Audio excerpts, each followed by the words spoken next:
There's a very false idea that discussing mental health is somehow unprofessional and not something that should happen at work or with anyone from work, and that part of your life should just be kind of shut out and kept private.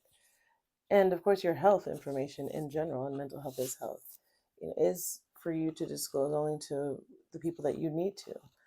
But when we think about professionalism and how this plays a role, things like presenteeism, people coming to work when really it would be best if they took some time off. Absenteeism, people not showing up to work because they're not well enough to be there. And the decreased performance, the interpersonal problems that develop when people aren't taking care of their mental health. These are all very real professional concerns.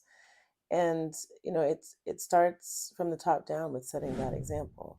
So to make an example of myself, I've made the very, very difficult and humbling decision to take time off at different points in my career. But the hardest was when I decided to do that, not once but twice, in med school.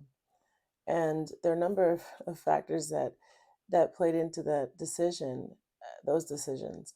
But I remember meeting with a mentor, would be mentor, at one point in time, and I knew my journey was fine with it. And we were discussing, and he was really excited because of the background that he had read about. And as I started to talk about the breaks, he got up. He said, "Wait, let me close the office door. No need to air your dirty laundry." That's interesting, and how quickly the whole vibe changed just at the thought of actually addressing the need to take a break.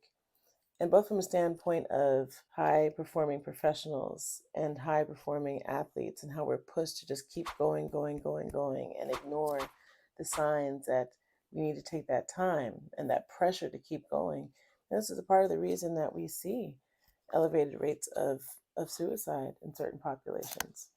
So, again, from the top down, leading by example, it's important, even in business, professional settings, to talk about your mental health to the people who you need to speak to about it. If you need to take time, take time. Learn the signs. As some friends have said before, sit down before God does something to sit you down. And most likely that's going to happen at a time that's convenient for you. And remember that, and I've been reminded myself, that rest is resistance. And it not only may save your career, but it could save your life.